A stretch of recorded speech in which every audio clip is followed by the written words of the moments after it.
रुको। यारो नीनो। आ मेरे साथ, आजा मेरे साथ मेरे बुलबुल। अरे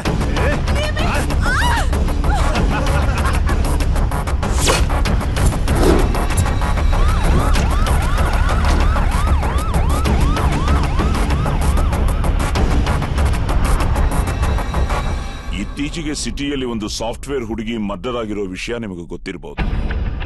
ಆ ಮರ್ಡರ್ ಆಗಿರೋ ಜಾಗದಲ್ಲಿ ನಮಗೊಂದು ಕಾರ್ ನಂಬರ್ ಪ್ಲೇಟ್ ಸಿಕ್ಕಿದೆ. ಈ ನಂಬರ್ ನಿಮ್ಮ ಮಗನ ಹೆಸರಲ್ಲಿದೆ ಮತ್ತೆ ನಿಮ್ಮ ಅಡ್ರೆಸ್ ನಲ್ಲಿದೆ. ಸೊ ನೀವಿಬ್ಬರು ಒಂದ್ಸಲ ಸ್ಟೇಷನ್ಗೆ ಬರಬೇಕಾಗುತ್ತೆ. ಟೋನಿ, ಯಾಕೆ ಬಗೊಳ್ತಾ ಇದೀಯಾ? ದೊಡ್ಡವ್ರ ಮುಂದೆ ಹೇಗ್ ಬಿಹೇವ್ ಮಾಡ್ಬೇಕು ಅಂತ ಗೊತ್ತಿಲ್ವಾ? ತುಂಬಾ ಕೊಬ್ಬಿರೋ ಹಾಗಿದೆ. 4 ದಿನ ಬೋನಲ್ಲಿ ಹಾಕಿ ಬೆಂಡುತ್ತಿದ್ರೆ ಎಲ್ಲ ಸರಿ ಹೋಗುತ್ತೆ. ನಾಯಿನ ಕಾರ್ ಕಳೆದೋಗಿತ್ತು ಅಂತ ಕಂಪ್ಲೇಂಟ್ ಕೊಟ್ಟಿದ್ರಲ್ಲ, ಕಷ್ಟಪಟ್ಟು ಹುಡುಕ್ಬಿಟ್ಟೆ ಸರ್. ಆ ಬಂಸಂದ್ರ ಕೆರೆ ಏರಿ ಮೇಲೆ ಸಿಕ್ತು. ಬಟ್ ಒನ್ ಥಿಂಗ್ ಸರ್, ಆ ಕಾರ್ ನಂಬರ್ ಪ್ಲೇಟ್ ಸಿಕ್ಲಿಲ್ಲ. ಆ ನಂಬರ್ ಪ್ಲೇಟು ಡಿಜಿಪಿಗೆ ಸಿಕ್ಕಿದೆಯಂತೆ. ಹೌದಾ? ನಾನು ನಮ್ ಡಿಜಿಪಿ ತರ ಎಷ್ಟೇ ಸಿನ್ಸಿಯರ್ ಕೆಲಸ ಮಾಡ್ಬೇಕು ಅಂತ ಟ್ರೈ ಮಾಡ್ತಿದ್ರು, ಏನಾದ್ರೂ ಒಂದ್ ಮಿಸ್ ಆಗ್ತಾನೆ ಇರುತ್ತೆ ಸರ್. ಎಲ್ಲಿ ನಂಬರ್ ಪ್ಲೇಟ್ ಕೊಡಿ.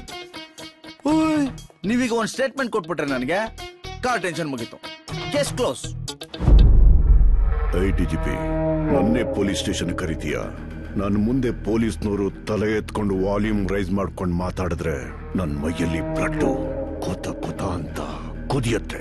Because I hate police.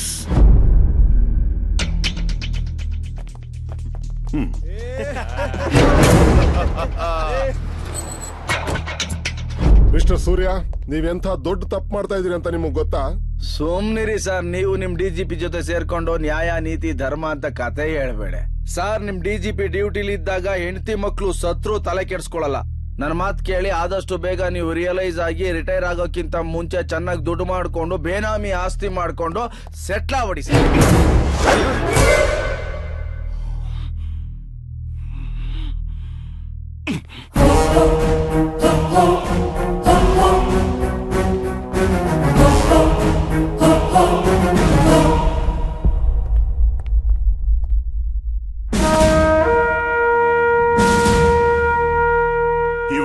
ಯಾರು ಅಂತ ಗೊತ್ತಾ? ಸ್ಕ್ಯಾಮ್ಗಳು ಮಾಡ್ಕೊಂಡು ಜನರ ದುಡ್ಡು ದೋಚ್ತಿರೋ ಪೊಲಿಟಿಷಿಯನ್ಸ್ಗಳು, ಕ್ರೈಮ್ ಮಾಡೋ ಕ್ರಿಮಿನಲ್ಸ್ಗಳು ಅಲ್ಲ. ದೇಶಕ್ಕೋಸ್ಕರ ಕರ್ತವ್ಯಕ್ಕೋಸ್ಕರ ಪ್ರಾಣ ಕೊಟ್ಟಿರೋ the most respectable police officer.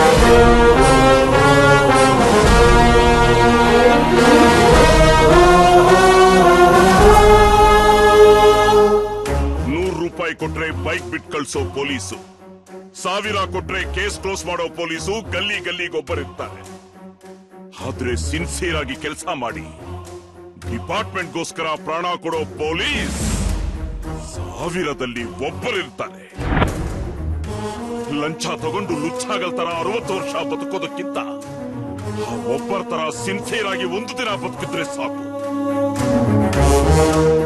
ಪ್ರತಿ ಪೊಲೀಸ್ ಬ್ಯಾಡ್ಜ್ ಹಿಂದೇನೂ ಒಂದು ಹೃದಯ ಇರುತ್ತೆ. ಆ ಪ್ರತಿ ಹೃದಯಕ್ಕೂ ಅಪ್ಪ, ಅಮ್ಮ, ಅಕ್ಕ, ತಂಗಿ, ಅಣ್ಣ, ತಮ್ಮ, ಹೆಂಡತಿ, ಮಕ್ಕಳು ಅಂತ ಎಲ್ಲಾ ಬಂಧುಗಳು ಇರ್ತಾರೆ. ಅವರ ಮಧ್ಯೆ ಬೆಲೆ ಕಟ್ಟೋಕಾಗ್ದಿರೋ ಬಾಂಧವ್ಯ ಇರುತ್ತೆ. ಆ ಬಾಂಧವ್ಯನ ಮೀರಿ ಮನಸ್ಸನ್ನ ಕಲ್ಲು ಮಾಡಿಕೊಂಡು ಕರ್ತವ್ಯನೇ ದೇವರು ಅಂತ ಡ್ಯೂಟಿ ಮಾಡಿ ಪ್ರಾಣ ಬಿಟ್ಟಿರೋ ವೀರರು ಇವರೆಲ್ಲ.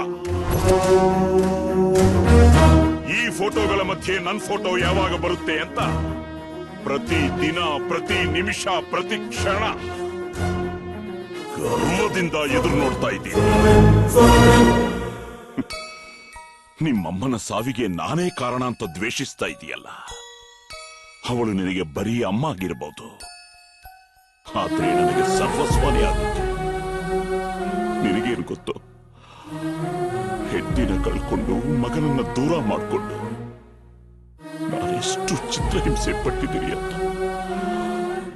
ಆವತ್ತು ನಿನ್ನಮ್ಮನ ಉಳಿಸ್ಕೊಳ್ಳೋದಕ್ಕಿಂತ ಕಣ್ಮುಂದೆ ನಡೆಯುತ್ತಿರೋ ಅನಾಹುತ ತಪ್ಪಿಸೋದೇ ನನ್ನ ಮೊದಲ ಕರ್ತವ್ಯ ಆಗಿತ್ತು. ಅದು ನನ್ನ ತೀರ್ಮಾನ ಅಲ್ಲ, ನನ್ನ ಮೈ ಮೇಲಿದ್ದ ಈ ಖಾಕಿ ಆದೇಶ. I will act with honesty, courtesy and regards for welfare of others and will endeavor to develop these spirit D cops ಅಂತ ಪ್ರತಿಜ್ಞೆ ಮಾಡಿರೋ ಪ್ರತಿಯೊಬ್ಬ ಪೊಲೀಸ್ಗೂ ಡ್ಯೂಟಿ ಫಸ್ಟ್, ಫ್ಯಾಮಿಲಿ ನೆಕ್ಸ್ಟ್. ಆದ್ರೆ ನೀನು ನನ್ ಮೇಲಿರೋ ಕೋಪಕ್ಕೆ ಆ ರುದ್ರ ಪ್ರತಾಪರಿಗೆ ಸಪೋರ್ಟ್ ಮಾಡ್ತಾ ಇದೀಯ. ನಿನಗೆ ಈ ಕೇಸ್ ಒಂದು ಹುಡುಗಿ ಇದಂತ ಗೊತ್ತು, ಆದ್ರೆ ಸತ್ತೋಗಿರೋ ಆ ಹುಡುಗಿ ಯಾರು ಅಂತ ಗೊತ್ತಾ?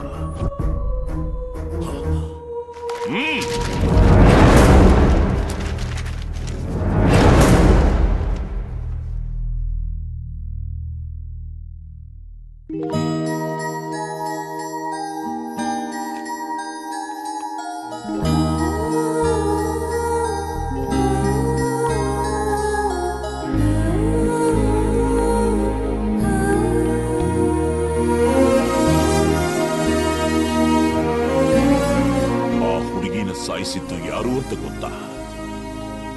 ಹೇಗ್ ಸಾಯಿಸಿದ್ರು ಗೊತ್ತಾ?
ತಂದೆ ಕೋಮಾದಿಂದ ಆಚೆ ಬಂದು ನಿಜ ಹೇಳಿದ ಮೇಲೇನೆ ನಮಗೂ ಸತ್ತಿರೋದು ಮನ್ವಿತಾ ಅಂತ ಗೊತ್ತಾಗಿತ್ತು.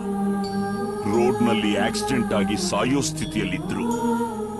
ನಮಗೆ ಯಾಕೆ ಅಂತ ತಮ್ಮ ಪಾಡಿಗೆ ತಾವು ಹೋಗೋ ಈ ಜನಗಳ ಮಧ್ಯೆ ಪಾಪ ಹುಡುಗಿ ಸ್ಪೆಷಲ್ ಚೈಲ್ಡ್ ಆಗಿದ್ರು. ಇನ್ನೊಂದು ಹುಡುಗಿ ಪ್ರಾಣನ ಕಾಪಾಡೋ ಪ್ರಯತ್ನದಲ್ಲಿ ಆ ದುಷ್ಟರ ಕೈಯಲ್ಲಿ ಭೀಕರವಾಗಿ ಕೊಲೆಯಾಗಿದ್ದರು.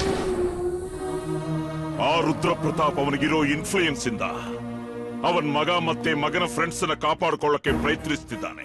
ಬಿಡಬೇಕಾ ನನ್ ಮಕ್ಕಳನ್ನ? ನೀನು ನನ್ನನ್ನ ತಂದೆ ಅಂತ ಒಪ್ಕೊಳ್ದೇ ಇದ್ರು ಪರವಾಗಿಲ್ಲ, ಆದ್ರೆ ತಂಗಿ ತಂಗಿ ಅಂತಿದ್ಯಲ್ಲ, ಒಬ್ಬ ಅಣ್ಣನಾಗಿ ಅವಳ ಸಾವಿಗೆ ನ್ಯಾಯ ಕೊಡಿಸ್ತೀಯೋ ಇಲ್ವೋ ನೀನೇ ಡಿಸೈಡ್ ಮಾಡು.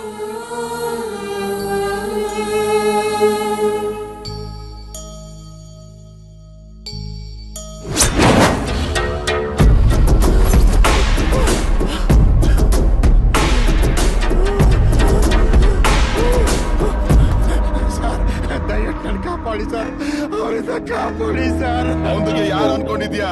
ಅವನು ನಮ್ಮ ಅಣ್ಣಗೆ ಗ್ರೇಟ್ ಫ್ಯಾನ್. ನಮ್ದು ಮನೆ ಕುತ್ತೆಗೆ ಮೂಳೆ ಹಾಕಿ ಸಾಕ್ದಂಗೆ ಈ ಪೊಲೀಸ್ಗೆ ನಾವು ದುಡ್ಡು ಹಾಕಿ ಸಾಕಿದೀವಿ. ಏಕ್ ಬಡ ನೋಟು ದಿಕ್ಕಾಯ್ತು ಜೋಲ್ ನಾಯಿ ತರ ಬಾಲ ಅಲಾಡ್ಸ್ಕೊಂಡು ಬರ್ತದೆ ಈ ನಿಮ್ದು ಪೊಲೀಸ್. ಹೋಗಿ ತಕೊಂಡ್ ಬರ್ರ ಬುಟ್ಟಾಗೆ.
ಸೂರ್ಯ ಸ್ಪೀಕಿಂಗ್. ಬದಲಾಗ್ಬಿಟ್ಯಾ? ಸರ್ಕಾರ ಕೊಡೋ ಸಂಬಳದಲ್ಲಿ ಕಾಕಿ ಹಾಕೊಂಡು ನಾನ್ ಕೊಡೋ ಗಿಂಬಳದಲ್ಲಿ ಸೂಟು ಬೂಟು ಹಾಕೊಂಡು ಶೋಕಿ ಮಾಡ್ಕೊಂಡಿದ್ರೆ ಬಚಾವ್ ಆಗ್ತೀಯ. ಅದನ್ ಬಿಟ್ಬಿಟ್ಟು ಪೇಪರ್ ನಲ್ಲಿ ನಿನ್ ಹೆಸರು ಬರ್ಬೇಕು, ಟಿವಿನಲ್ಲಿ ನಿನ್ ಮುಖ ಬರ್ಬೇಕು ಅನ್ಕೊಂಡು ಈ ರುದ್ರ ಪ್ರತಾಪನ್ನ ಎದುರು ಹಾಕೊಂಡ್ರೆ ಅನ್ಯಾಯವಾಗಿ ಸ್ಮಶಾನಕ್ಕೆ ಶವ ಹೋಗ್ತೀಯ. ನಿನ್ ಸುತ್ತ ಕಾದಿ ಕಾವಲಿಗಿದೆ ಅಂತ ಸೌಂಡ್ ಜಾಸ್ತಿ ಮಾಡ್ಕೊಂಡು ಓದೋದ ಡೈಲಾಗ್ ಹೊಡಿಬೇಡ. ವಾಲ್ಯೂಮ್ ಕಂಟ್ರೋಲ್ ಮಾಡ್ಕೋ. ಇನ್ ಮುಂದೆ ಸಾವು ನಿನ್ ಸುತ್ತ ಮುತ್ತ ವೈಫೈ ತರ ಸುತ್ತಾ ಇರುತ್ತೆ. ಸಿನ್ಸಿಯರ್ ಆಫೀಸರ್ ಆಗಿ ಕೊಟ್ಟಿದ್ಯಾ? ಸುಟ್ಟು ಬೂದಿ ಆಗೋಗ್ತೀಯಾ? ನನ್ನಂತ 420 ಸಿನ್ಸಿಯರ್ ಆದ್ರೆ ನಿನ್ನಂತ ಬೆಂಡೆತ್ತಿ ಬೋರ್ಡ್ ಇಲ್ದಂಗ್ ಮಾಡ್ತಾನಲ್ಲ ಬ್ಲಡಿ ಫೂಲ್. ನನ್ ಎದುರು ಹಾಕೊಂಡ್ರೆ ನಾನ್ ಬರೋ ಸ್ಪೀಡ್ ನೀನು ಧೂಳಾಗೋಗ್ತೀಯ. ಸ್ಪೀಡ್ ಕಂಟ್ರೋಲ್ ಮಾಡ್ಕೋ. ಇನ್ನು 2 ದಿನ ಬದುಕ್ತೀಯ, ಇಲ್ಲ ಅಂದ್ರೆ ಇವತ್ತೇ ಸಮಾಧಿ ಆಗೋಗ್ತೀಯ. ನನ್ ಬಗ್ಗೆ ನಿಂಗ್ ಡೀಟೇಲ್ ಆಗಿ ಗೊತ್ತಿಲ್ಲ, ಅದಕ್ಕೆ ಎಗರಾಡ್ತಿದೀಯ. ಬೇಡ ಬೇಡ, ನಿನ್ನ ಬಯೋಡೇಟಾ ನಾನು ಹೇಳ್ಬೇಡ. ಕೇಳಿದ್ರೆ ನನ್ನ ರಕ್ತ ಕುದಿಯುತ್ತೆ. ಇವತ್ತೊಂದಿನ ನಿನ್ನ ಆಸೆಗಳನ್ನೆಲ್ಲ ಪೂರೈಸ್ಕೊಂಡ್ಬಿಡು. ನಿನ್ಗೂ ನಿನ್ ಮಗನ್ಗೂ ಇವತ್ತು ಲಾಸ್ಟ್ ಹ್ಯಾಪಿಯೆಸ್ಟ್ ಡೇ. ನಾಳೆಯಿಂದ ಟಾಯ್ಲೆಟ್ ಅಲ್ಲೂ 2 ನಿಮಿಷ ನೆಮ್ಮದಿಯಾಗಿ ಕೂತ್ಕೊಳಕ್ ಆಗಲ್ಲ. ಇನ್ಮೇಲೆ ನಿನ್ ಫುಲ್ ಕಾಲ್ ಶೀಟ್ ನಂದೆ. Count your days. ನಿನಗೆ ಪೊಲೀಸ್ ಅವ್ರ ಜೊತೆ ಆಟ ಆಡೋದು ಅಂದ್ರೆ ಮಕ್ಳ ಆಟ ಆಡ್ದಂಗಲ್ವಾ? ಎಷ್ಟು ದಿನ ನಿನಗೆ ಸರಿಯಾದ ಒಂದು ತಗಲಾಕೊಂಡಿರ್ಲಿಲ್ಲ, ಅದಕ್ಕೆ ಮೆರಿತಿದ್ದೆ. ಈಗ ನಾನ್ ಬಂದಿದ್ದೀನಿ ನಿಂಗೆ ಆಟ ಆಡೋದು ಹೆಂಗೆ ಅಂತ ಹೇಳ್ಕೊಡ್ತೀನಿ. ಬಾ ಬಾ ಹಾರಲ್ಲ.